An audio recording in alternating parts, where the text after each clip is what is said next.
It's time for the Phil Ferguson Show, only on Secular Media Network.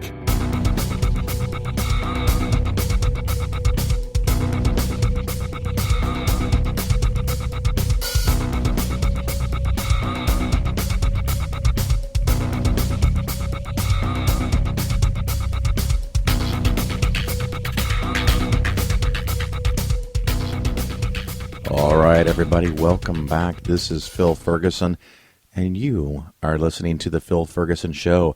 This is show number 169. All right, stop your giggling. It's just a number.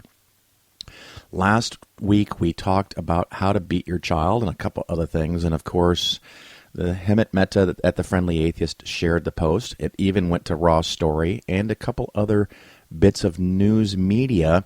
And so I'm doing something that I don't think I've ever done before. We're going to do a quick follow-up just 1 week later, not even a full week later. I have Jennifer back with me. Jennifer, how are you? I'm doing good. How are you? So this has been spreading far and wide. What do you think?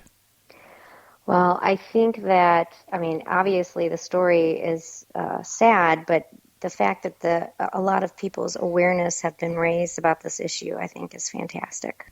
Well, what I was regularly surprised by is the people coming onto my Facebook wall and commenting on stories that this can't really be true. This is so outlandish. And then I love it when other people give them links to stuff that's even worse. Oh, yeah. This is really just the tip of the iceberg. People like to think that, this is just some crazy fundamentalist group that thinks this way. And, that's really not the reality of the situation. This is one case. We still have, I think it's 19 states in this country that still allow paddling at schools. So this is part of a big problem. Well, and we're going to tease the listeners for just a minute because I've got an important phone call from somebody that I want to share with you. So you get to hang on for a minute. But, I'm kind of on the side where spanking is not really a good thing to do. There's a lot of data on it. I have to admit, at risk of my own reputation in the movement, that each of my kids got spanked once. But to buy an implement, an instrument that this guy calls it, because you're planning to do it, and this philosophy that at 6 months you should put a kid on a blanket. Have you heard about this and train them to stay on the blanket? Yes. Well, if I don't know if any of your listeners have ever heard of the Pearls before. They're a husband and wife team that have been advocating this philosophy about, they start with blanket training. In fact, even in some of their books, they brag about hitting infants. It's sad. And I think it's a real lack of education and a misinterpretation of the Bible, I think so. Misinterpretation of the Bible. I'm finding it hard to believe. Impossibile. Impossible, right? Right. It goes back to that classic cherry picking, which you see over and over to justify one's own beliefs. And, I think that it's easy to stick our head in the sand and pretend like this stuff isn't happening because it's really disturbing. It's hard to think about. This is something I've been working on for a while, just general advocacy for children and trying to prevent child abuse and neglect. And it's difficult. I've had a lot of sleepless nights because the more you learn, the more you realize it's just incredibly heartbreaking. But, physical punishment, and no parent is perfect. I'm a parent. I have a 6.5-year-old child. There's been many times I've wanted to throw him through the window. I got so frustrated. Thankfully, I did not do that. Good call. Yeah, good call, right? But, we're not perfect. But, it does all start at home, and we have to learn as adults how to control our own emotions and learn to teach that to our children. We are examples to them. They grow up and they emulate us. And there's a cycle of violence that we've got to stop. We've got to interrupt that. And I think that awareness is really being raised on this topic. The science is really coming together. There's a great meta-analysis that just came out recently. I would encourage your readers to look for it. It came out in April looking at the last 5 decades of research on this, and once again demonstrating that when we use hitting of children as a method of discipline, that is associated with some pretty bad outcomes, including mental illness problems, and the list kind of goes on and on. So it's a big problem. Well, I'm going to play you a piece of audio, but before I do that, I want to remind the listeners that right after this little interlude, we'll go into our regular stuff. We're going to talk about investing skeptically. Topic of today is target date mutual funds. I'm actually going to criticize Vanguard for the regular listeners. They're going to be shocked by that. And then after that is an interview with the Mythicists of Milwaukee and the amazing things that they're doing. So one of the things that did not talk about in the last episode, I actually called Steve Haymond, and I used my personal phone, and I used my name, but he got confused and kept calling me Bill. But I called to check, and so what I did was I ended up leaving them a voicemail, and I said, I've got a letter from someone in my church, and I understand this is where I can get the discipline rod. So I used different words just to see how serious they were. And before I sent money, I wanted to make sure I had the right place. So about 5 minutes later, he calls me back and apologizes for the wait and confirms I have the right place and I've got the right phone number and I've got the right address. And these sticks are really $8. And, of course, the listeners who listened last week, there's a slightly smaller one, which means thinner, which means it can actually move faster to discipline the toddler and probably the 6-month-old on the blanket. And the show went up, and like we talked about, it got spread far and wide, and probably 300,000 to 500,000 people have now heard about this, and this guy's selling it. So the other morning, I wake up, and I have a voicemail from Steve Haymond. Wow. And I'm looking at my phone, and I'm thinking, uh-oh, right? This is the mistake I made. I used my actual phone number. I used my actual name because I'm not hiding anything. And he called me, and I'm going to play that message to you. Do you think you're ready to see what happens? Yeah, I would love to hear it. All right, it's in its entirety, so you're even going to hear the connect and disconnect. But let's give this a try. See if I can make this work. Hi, Phil. This is Steve Haymond, and you had called a few days ago about purchasing a chasing instrument, and I found out today that there are that my name and these instruments have been put on the internet. All right, I'm going to pause there because at this point, I'm kind of freaking out a little bit, right?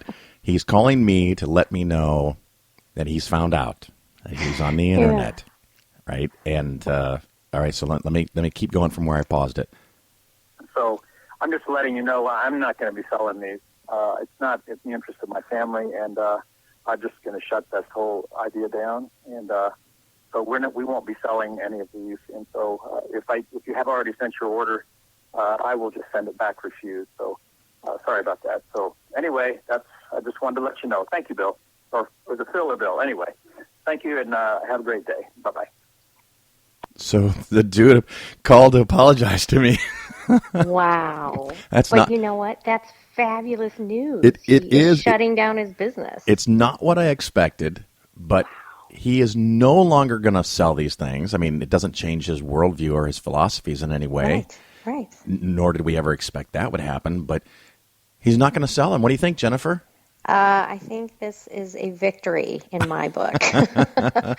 I mean, again, this is one battle in the war against, child abuse and violence against kids. But I mean, I think that this is great. This is significant. And you know what this means, Jennifer?